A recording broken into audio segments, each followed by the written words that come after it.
And here we are on a Fractious Friday night on Jock Talk, where we talk about radio memories. And, of course, on a Friday night, in the old days, we would be out partying. It's Jock Talk, folks. It's Jock Talk. Oh, wait a minute. It's a different show, isn't it? Oh, shoot. Wrong Jock. It's my wrong Jock. Yeah.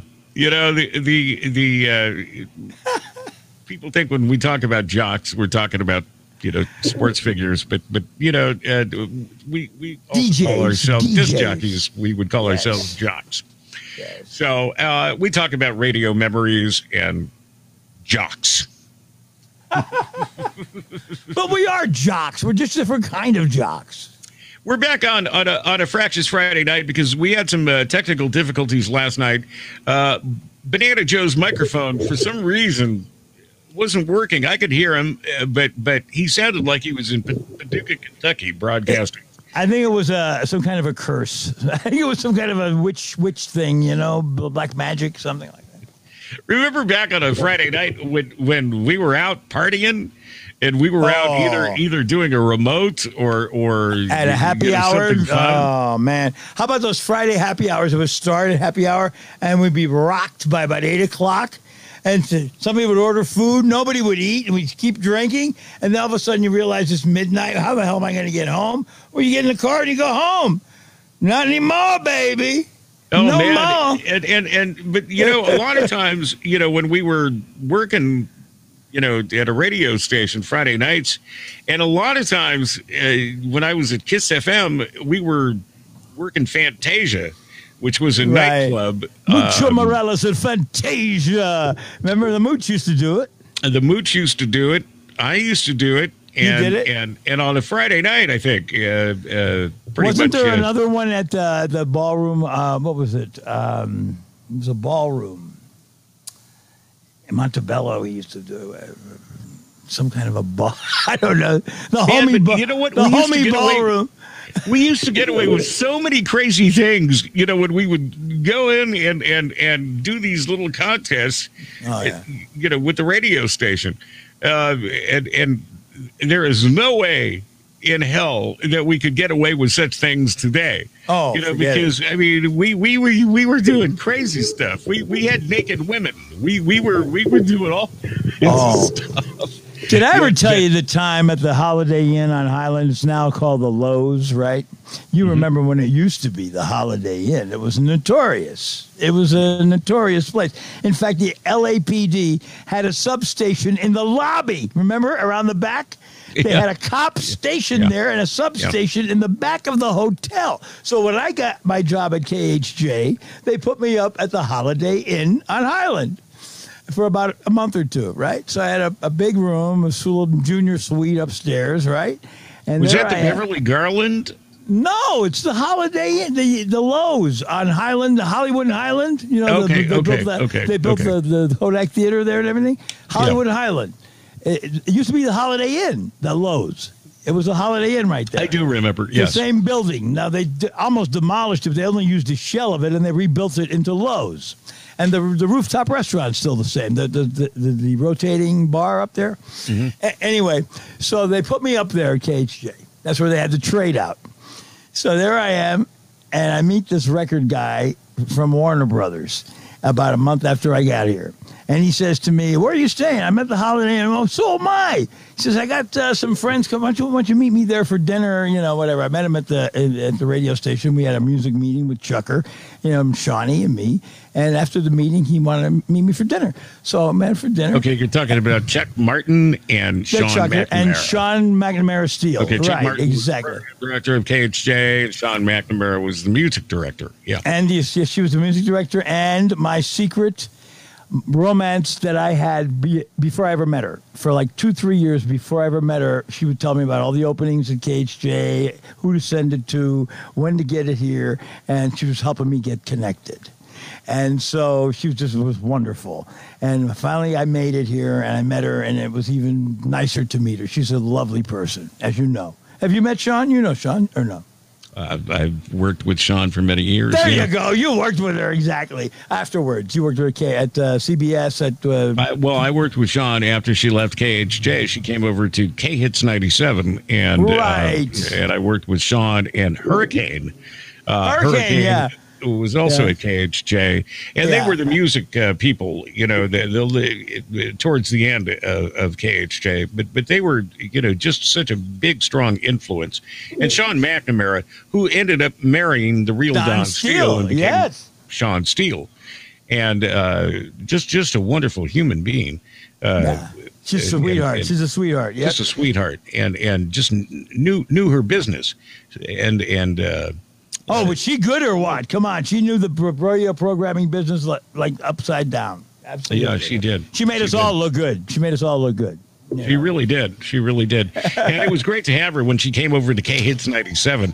It was really surprising because she had left KHJ, which was a top 40 station, and she came over to K-Hits 97 when we had transitioned to from top 40 to an adult contemporary station. Right.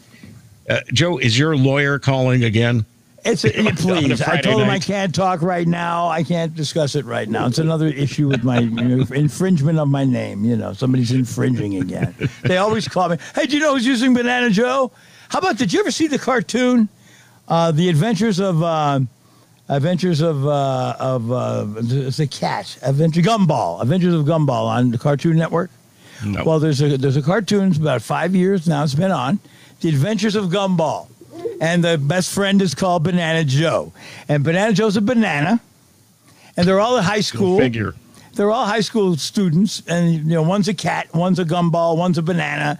And the banana is the guy at school that does all the music things and does all the dances. And he's the MC for all the shows. And he's like the DJ. And guess what? His favorite food is pizza, just like me. And he's got like kind of an East Coast New York accent. Geez, I wonder where I'm from.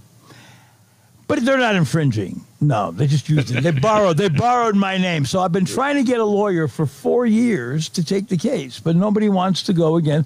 Well, the Cartoon Network is they're owned by Time Warner, who's just bought by AT&T, who's managed by Turner Broadcasting, blah, blah, blah. Those are around the clock on you. So I want to know, why did I spend $10,000 to get my name trademarked in 1973? What was that all about? If it doesn't, you're never going to win that sucker. If it doesn't matter, if the big guys want to step on you, they can. That's the point I'm trying to make. The big guys. You made it very eloquently. Thank you. I pontificated. So the next time you see Banana Joe on the Cartoon Network, remember, it ain't me. Somebody called me and said, "Hey, you made a great deal. I got your Happy Meal at McDonald's." It's the #1 Happy Meal the last 2 years. The Banana Joe action figure. And that sucks because it says on there, licensed by the Cartoon Network to McDonald's. How could they license something I own? To me, that's a lawsuit, But no, nobody wants to touch it. I don't have enough money to litigate it. That's the problem.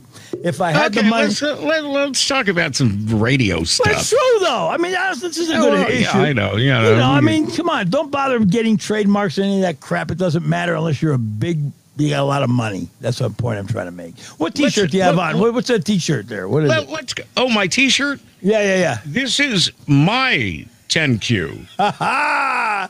This is the radio station. This isn't the 10Q in Los Angeles. This is the 10Q that I programmed in Sacramento. Oh, I didn't know there was another one. After 10Q and in Los Angeles, and I was in Sacramento, and I programmed a radio station, and I called Jimmy Fox, who was the program director of 10Q. J-M-I, like Jimi Hendrix, J-I-M-I, right. That's right. And I asked Jimmy if I could use the sounder, the top of the hour sounder in the jingle, and he gave me his blessing. And essentially, I recreated 10Q from Los Angeles, and put together 10Q in Sacramento. How'd it go? We had a blast, and I had just a wonderful staff, and a night guy who would forget to change the nighttime pattern. So, so you were blowing big time all night, right? His name was Machine Gun Dave Young. And honest to God, he was a great jock. I mean, I had a great staff. One of the greatest staffs. I mean, it was very similar to 10Q. They were fun guys. Sure. But he would forget, on purpose. A little FCC violation there in the making. Honestly, the FCC didn't care. There was a putz named Ed Stolz. Who was just always picking on everybody in Sacramento. Yeah. And he was the guy that was reporting us all the time. One of those. Yep. Yeah, one of those. But you know what? If not for him, we would have never been. I don't think the FCC really gave a damn. And nobody seemed to care. So AM, what was the frequency? AM 1030. 1030, okay. And 10Q in Los Angeles was AM 1020. But we probably most days we did not change pattern. So, we never went to... Nice. If you could get away with it, why not? I mean, those night patterns killed us on AM. It used to kill us. We received letters and calls from all over the country. Oh, sure. Wanting these shirts, 10Q shirts. And these were the 10Q Sacramento shirts. The Rock. You were rock oriented, or you just call it that? Yes, it was very. I made it rock oriented. It was very similar to kind of 10Q. Not because 10Q really wasn't rock, but it was top 40. I mean, it was top 40. Right. But they had a positioning statement that said LA's only rock, or LA's only rock and roll radio station. Sure. So using that phrase, gotcha, loosely. I used a 92 Rock in Harrisburg, Pennsylvania when I bought that station. It was top 40, but we called 92 Rock because rock and roll is top 40. It was rock and roll, right. So essentially, I recreated 10Q, and it was a fun time. And boy, did we have a blast! And that was just one of the fun times I had, because we broke every rule, just like at 10Q in Los Angeles. Oh yeah, they were irreverent. Yes. And they used to really, KHJ used to, why can't we do that? Well, because we don't do that. And then they took advantage of it at 10Q, and then they did things that KHJ couldn't or didn't, And geez, another great story about 10Q in Los Angeles is we were in a former mortuary and a crematorium. Really? Yes. I didn't know that. Honestly, and that's my first gig. That's where I first started. I was 16 years old when I first, and I had no experience whatsoever. So, I honestly didn't deserve the gig, but they had sold it to the Liebermans, to a Spanish station, a Spanish operation store. But in those days, it took a long time, for these sales to go through. Oh, big time, yeah. Yeah, so I got to be on 10Q before we went transferred to KHTZ, which was still owned by Storer, and even when we transferred to KHTZ and all the 10Q jocks were still on, the K hits, we were called K hits 97 at that point, right? But we were still basically 10Q, and the disc jockeys couldn't even remember. They would still refer to the station. they would forget to call it K hits 97, especially if they were a little lit up while they were on the air. Well, everything was the same. Everything was the same. We were still in the same studio, in front of the same board. Everything was the same. So it was almost easy mistake. So many people continually kept saying 10Q. So it was 10Q for a long period of time before Greater Media came in and took over K Hits. They never really beat KHJ though, did they? No. 10Q. No. They came close a few times. I mean, back when KHJ was on the decline and 10Q was on the incline before I got here. all that. But when I remember when I got there, 10Q was just kind of like later waiting to be sold, waiting to turn Spanish, pretty much, in the early 80s. Yeah. 10Q had gone through so many changes. I got into this great conversation one time at Martoni's after Jack Armstrong got off the air. And Jack was such a great guy. And for some reason, he really tried to help me in my career. And since I was completely green and really didn't deserve to be on the air, I was just lucky at that age, at 16, and doing 3 a.m. to 8 a.m. on Sunday morning. Sure. So I would, hang, and I was still babysitting KGBS, during the week. Yeah. So, Jack and I went out to Martoni's. Did the gorilla come? Did the gorilla come with you? Jack and the gorilla. Gorilla was there. Disco-rilla.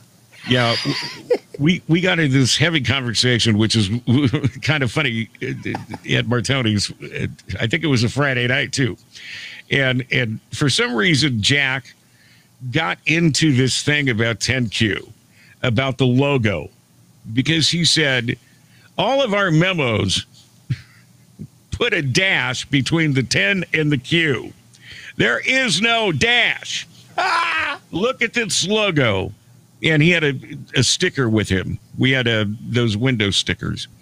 And he says, look at how beautiful this logo is. I mean, this is one of the most beautiful logos I've ever seen.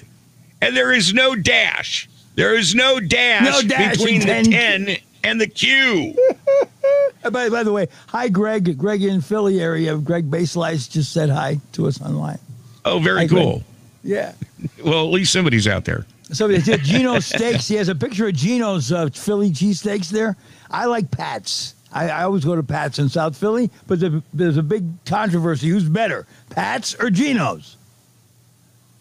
So I don't know. I like Pat's. Okay. They used to have my picture behind the grill. Always up splattered with grease, my picture. Banana Joe, WFIL, right there. All grease all over the picture and everything. But Gino's never put my picture up, so I'm a Pats fan. Anyway, Jack was Jack's a great guy. Jack Armstrong was just an interesting guy, but he never understood. A very intelligent guy too. A very intelligent guy, and noticed he noticed things that other people didn't, and never understood why. And to this day, I see people post on Facebook and they put a dash between the TEN and the Q, and there is no dash. 10Q. All you have to do is look at the logo. Jesus, it's right here. Didn't they say, wouldn't thank you have something to do with 10Q? 10Q, thank you. Well, we ended up saying that all the time. 10Q very much. Thank you very exactly. I know 10Q for listening. There was something back there in my brain about 10Q. When they started, the real Don Steele was great at that. 10Q very much. He's great. And I never heard him until I was told that I sounded. They told me I resembled him on the air. Sean told me, he says, you sound like the real Don Steele. You kind of sound like that type. I never heard him. And I never had tapes of him or anything growing up. And then I listened to a tape of him. And he could be my radio daddy. I mean, I do a lot of things naturally that he did naturally. I mean, the phraseology and the way we projected our voice and stuff. And I've listened to a lot of him since then, and he just was a tremendous talent. I don't put myself in that caliber at all, but he was tremendous. He was a pioneer, too. Yeah, he's the one who inspired me. I mean, I was just a little kid, and he's the first one that I listened to on the radio and inspired me to want to be a disc jockey. Yeah. And I drove my parents crazy because I would, as a little kid, I would try to imitate the real Don Steele, It's 3 o'clock and I'm the real Don Steele. Oh my God. As a little kid in Encino, bobbling around Encino. Mommy, I'm the real Don Steele. Go sit down, David. Yeah. Shut up. Shut up. I've had enough of that THC. Turn the radio off. Put on my soap opera and shut up. Yeah. Well, a lot of people have done other jobs. I've never done anything else but radio and television. I started, Me too, yeah. And one of the funniest things is I started at well, I'll tell you, the first radio station I ever saw is when I was 10 years old, and my parents, because my grandparents, my mom's parents, lived in Phoenix, Arizona. So we would visit quite often, and you can, I bet you can tell how happy that made my dad. Anyway, so the first radio station I ever got to see was KUPD, KUPD FM and AM. And I was 10 years old, and I got to see Chris Cooper, and he was a great jock. He died very young. I think he died at 23. Anyway, he was the morning man at KUPD, and he was doing a live remote at a mall that has since closed down in Phoenix called the Christown Mall, and there was a young lady that had polio, and she was his biggest fan, and she said, "Do you want to meet Chris?" And I said yes, and I'm just a 10-year-old kid, and then Chris said, "Would you like to come to the studio?" Which was in Tempe, Arizona, out at the transmitter site. Now it's a beautiful area. Tempe is just beautiful now. Nice, yeah. But now at that point it was just a dump, and you had to take a little old road called Old Guadalupe Road, and. It sounds like a place in Pacoima I used to hang out at. Anyway, yeah. And the radio station was in a trailer. And so I'm 10 years old, and my mother takes me to see Chris Cooper, and Randy Lane is there, and he opens the door, and he's just a young guy at the time. And KUPD, as soon as you open the trailer door, is filled with posters of naked women. I'm 10 years old. My mother is freaking out. Oh, she saw it? Oh, God. She's taking me in there, yeah. Forget it. And she's Radio trying to hide my eyes. full of perverts. I'm thinking, oh, yeah, this is my business. I'm down with this, baby. Yeah. So I get to see Chris Cooper on the air, and it was just an amazing thing to see on the air. I was just mesmerized. And that was the first person I had ever seen on the air. And naked, or was he clothed? He was fully clothed. But he had naked women in the control room with him. No, let me tell you. We've had some stories. Let me tell you. KUPD had posters of naked women all over the place as soon as you walked in the door. But and that was years ago. That was not today, in the early baby. 70s. Not the me too generation. It ain't gonna happen no more. No naked women pictures no more. You got to get reported for that, and you're gonna pay money after the lawsuit. It's called harassment. I remember when I was at K-Earth 101 just a few years ago before I semi-retired, and you have all that money. One of the disc jockeys, a great guy. And I just won't mention his name, but he accidentally saved a screensaver on our computer of Deborah Harry, and boy, did he get in trouble for that. And it's like there was nothing wrong with it, but boy, have things changed. What, you're naked, and there was something wrong with the picture? No, she wasn't naked. It was actually just one of those regular pictures that Deborah Harry had, when she was. But why did he get in trouble? Apparently, HR didn't find it appropriate, and that's how things have changed. Like I say, that's why I'm glad I work for me. I work for me. Yeah, I don't have to worry about sensitivity training, or did I say something or do something wrong, or did I touch somebody? Hey, how you doing? Oh, I didn't mean to do that. I didn't mean to touch you there, all right? I bumped you. Well, before corporate took over radio, remember there were those, owners that were also the general managers. And right. they got away with murder. I mean, there was all kinds of crazy stuff that would go on. I remember, and once again, I'm going to point out this guy Ed Stolz, because this guy was a maniac, and I worked with him several times. But in Sacramento, at one point, were you on TV up there too in Sacramento? Yeah, I not only anchored the news in Sacramento. I had my own television show called The Beach Club with Dave Schuyler, and I hosted a game show called High School Challenge. Nice. And you get to look. Let's do what we did last night. Good night, Chet. Good night, David. And good night from NBC News in New York. That's right. Bum, bum, bum, bum.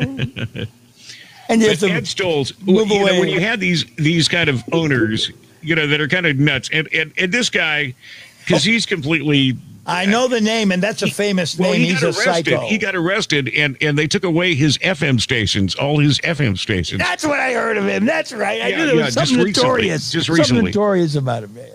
But one of the craziest stories that I had with Ed Stolz is he made us lock out one of the disc jockeys who was running a little bit late. Wait a minute. Lock him out.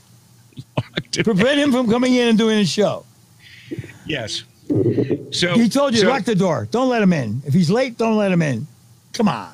So we were in a bank building, and we had there was an actual, you could actually see outside, and the disc jockey is waving his arms, saying, "Let me in! Let me in!" Lock him out. And so finally, somebody went downstairs and said, "No, Ed said you're late. You can't come in. You're locked out. You're locked out." And that was. And that's just a minor crazy story.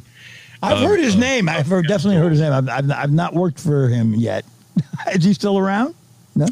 No, he doesn't own any stations anyway. I think he still owns an AM station in Las Vegas, but it has no ratings. Well, and I think it's a conservative talk station that. I think it's the lowest rated station in Las Vegas. So. God love him. You know what? Whatever. We all got to get through this planet our own way. He lost all his FM stations because he never bothered to pay ASCAP or BMI. There was they sued him for back royalties, and he was forced to divest so he could pay them. He had to pay the royalties out of the money when they divested his, didn't he? Wasn't that the deal he made?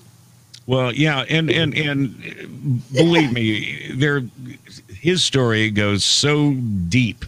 Wow. And with Entercom, with David Field, with his radio station that he owned in Sacramento Quad 106. Oh, I know who that guy. I dealt with him at Premiere when I was doing network. Yeah, I know exactly who he is. Definitely an eccentric. Didn't what's his name work up there? Well, Steve Weed. Did Steve Weed work for him? Who? Steve Weed. No, Weed didn't work for him. Weed worked for Entercom. It was after him then. After him. Okay, it was the same station though, same cluster. But after he sold it or divested or whatever he did. No, Weed was across the street. I worked for Weed at KDND for Entercom. At 107.9 The End. And they was that alternative? No, that was top 40. Top 40, uh-huh. And after and then of course they had problems with 107.9 The End when they had a contest, the Wii contest, and one of the contestants died.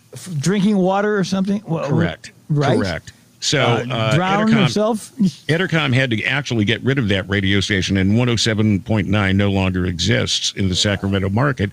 Yeah. So they took over Quad 106 and changed it to 106.5 The End.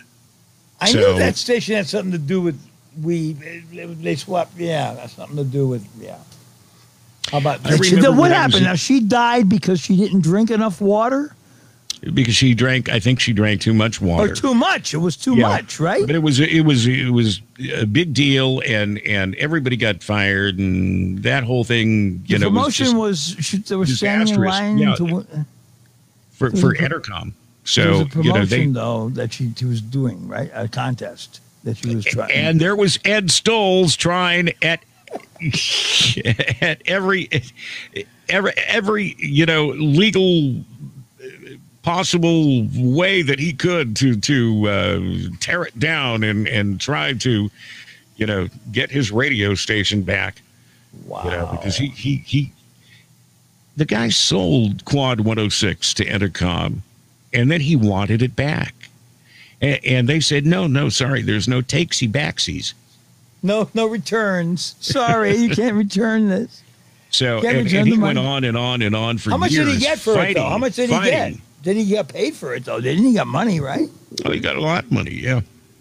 So not as much money as he should have, but you know what? The guy's a nut. Believe me, having worked for him and anyone who has worked for him, I've heard the name is definitely eccentric. Yeah. Yeah, it's funny because when people are wealthy, you refer to them as eccentric, and when they're poor, you just call them nuts, crazy. He's nuts. That's all they do. He's a psycho. He's a member of the fraternity. I remember when I was doing mornings in Sacramento at K-pop, and it's funny because K-pop used to be the call letters of KTNQ in Los Angeles. It's funny how things work. I didn't know that. I thought it was KGBS. Well, before it was KGBS, it was KPOP. And I didn't know this until way later, but I would go on to do mornings at K-Pop FM in Sacramento.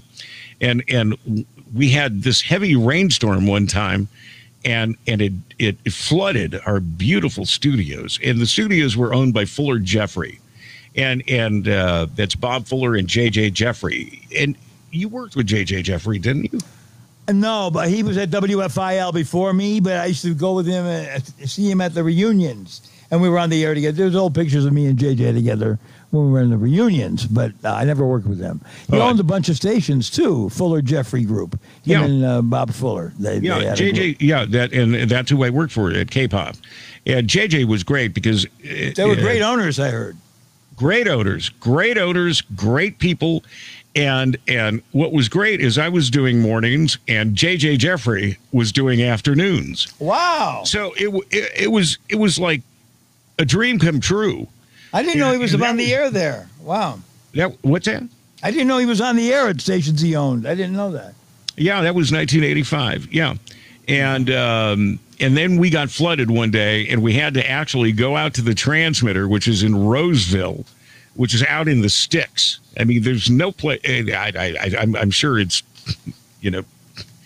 it's grown by now, but at that time, it was just, there was nothing out there. Cows. I think I may have saw a goat. Well, he's still alive. And the transmitter. I didn't know that. And we had to go out to this transmitter and broadcast from the transmitter, which was a pit. And I don't know if you've ever had to go out to a transmitter to broadcast because, the facilities, the main facilities have gone down. But boy, oh boy, I was so happy to get back to the main facilities because Fuller Jeffrey had beautiful facilities, but the transmitter site, not so good. Was a pit. Yeah. Wow. But he's still JJ alive, Jeffrey, apparently. He's still around. I was wondering if he was still around.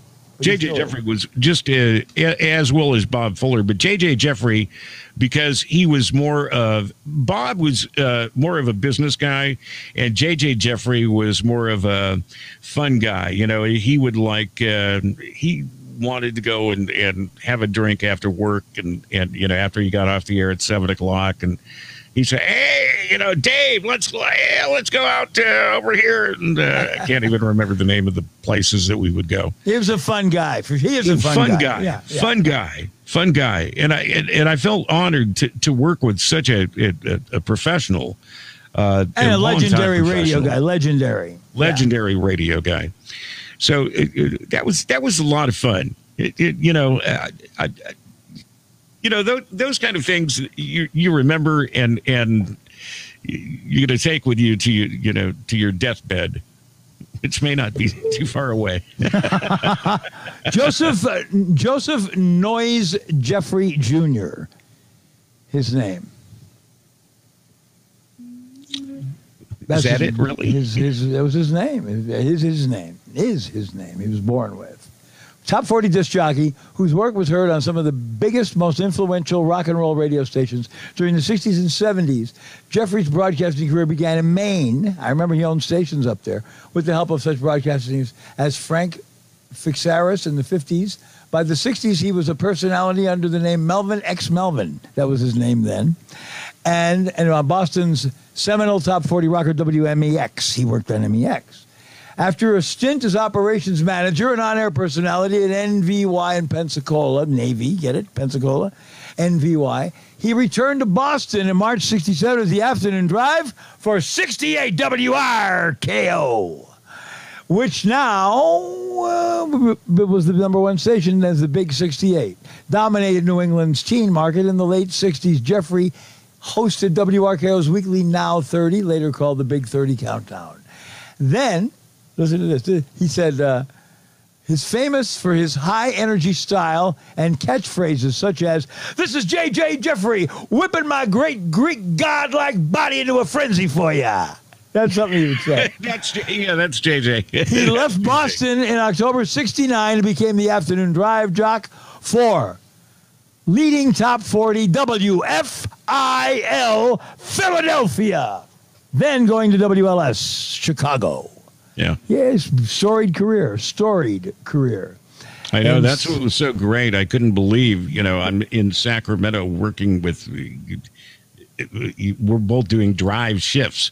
I'm doing morning drive. He's doing afternoon drive. And it was great. It was great. It was a wonderful time.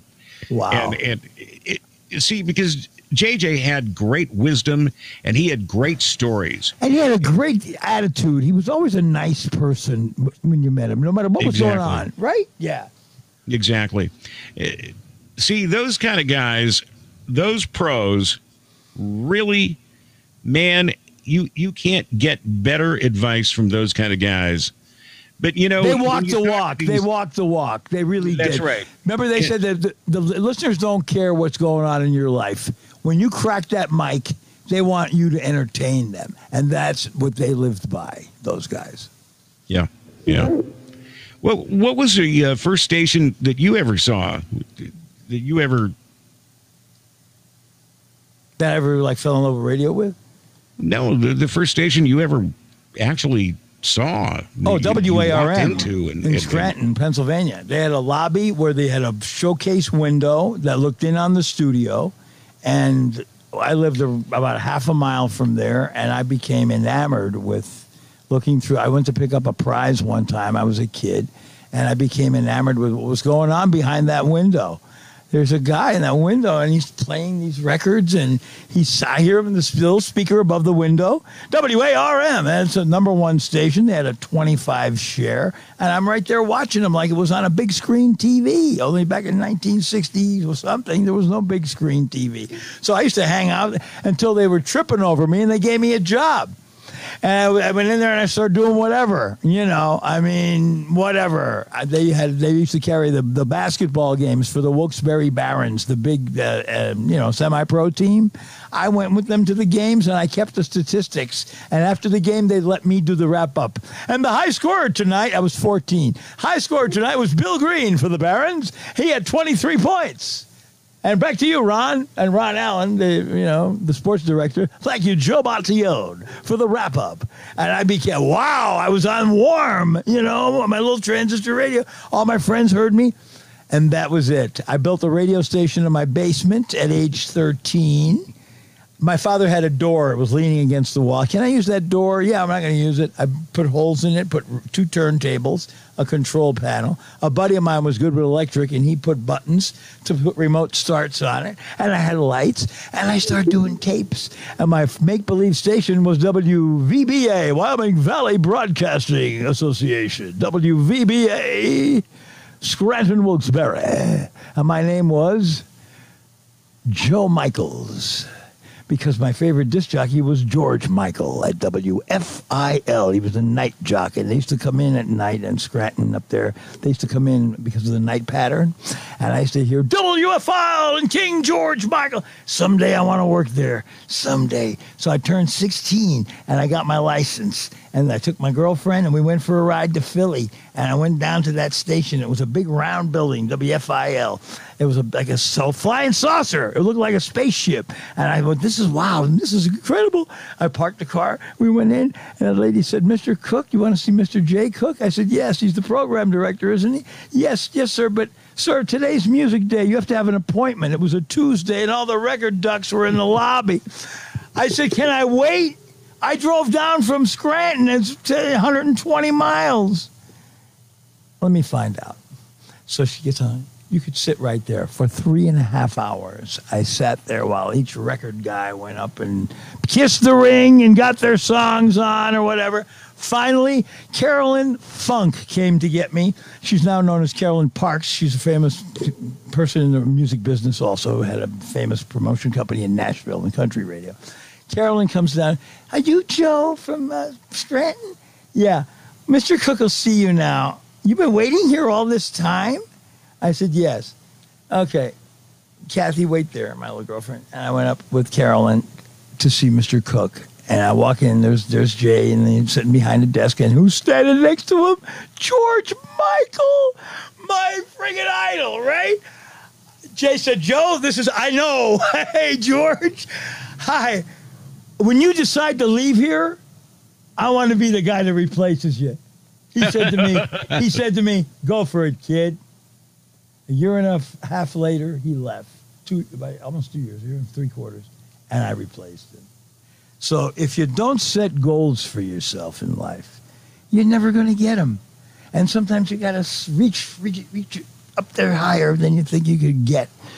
Because he decided to go to WABC in New York and become a New York Islander sportscaster. He ended up with the George Michael Sports Machine on NBC for 20-some years. You've seen him on there, right? Yeah. And I was working in a little station in Miami, an FM station I didn't want to go to. They said, I don't want to go on FM. Nobody listens to that but old people. It's elevator music. We're changing all that at Y100 in Miami. And we did. We became the first top 40 playing the hits to become #1 in a big city like that. So yeah, it's funny because when I first saw KUPD in Phoenix, the first thing I did when I went back home to LA, is built a radio station in my bedroom. First thing I did. And KHJ was my radio station. I was listening to that nonstop. Well, that was your WFIL. See, for me, it was WFIL. Yeah, that was my FIL. So, at 10 years old, I'm already listening to KHJ.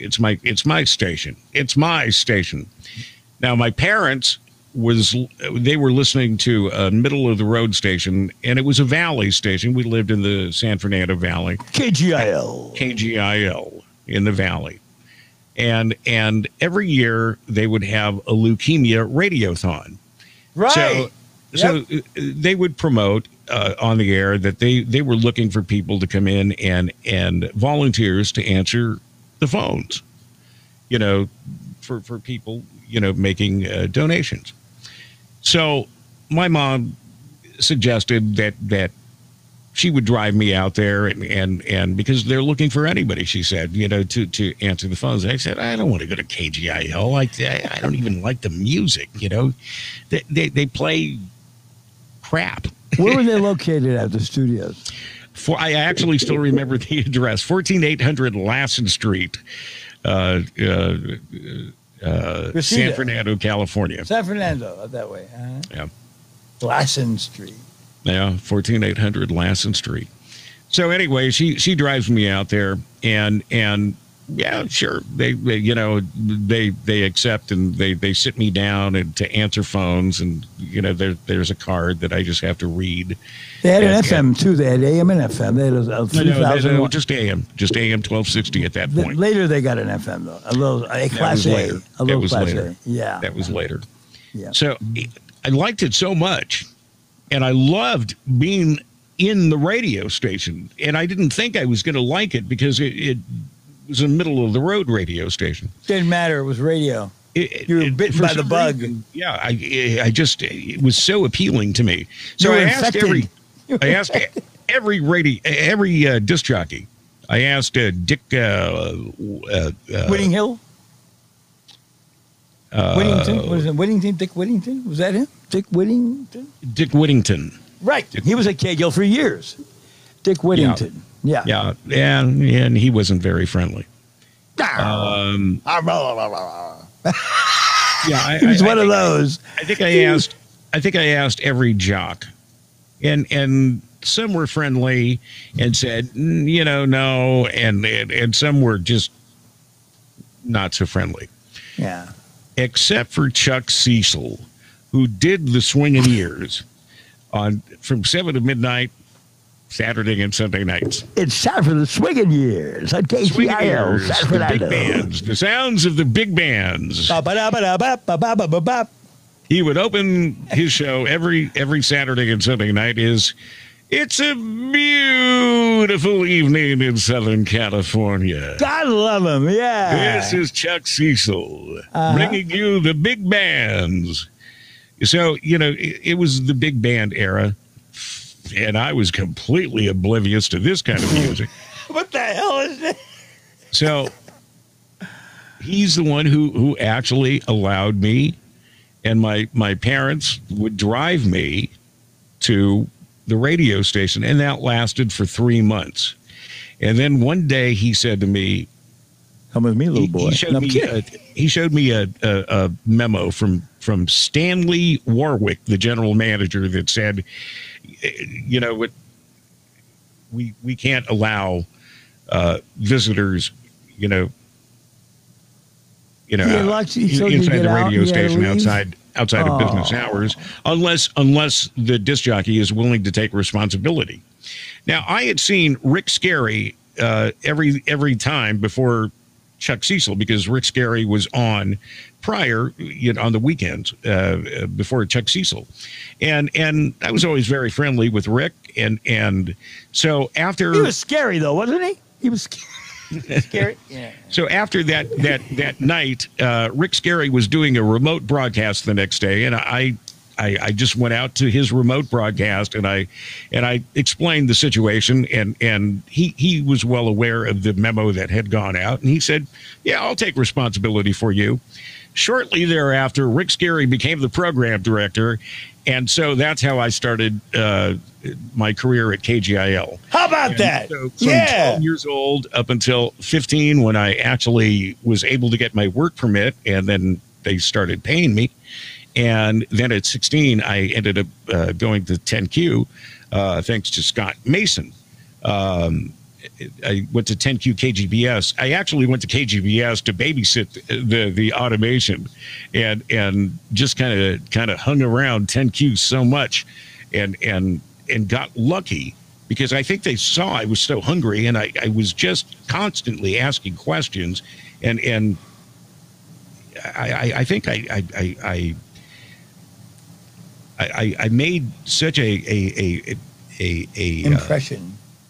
Such a strong impression on the program director, and would constantly do air checks in the production room and give them to the program directors, not thinking that they would ever give me a gig, but I was just looking for critiques, and ended up getting a gig, which was just amazing to me. So, well, good for you. How long did you work there? A couple of years?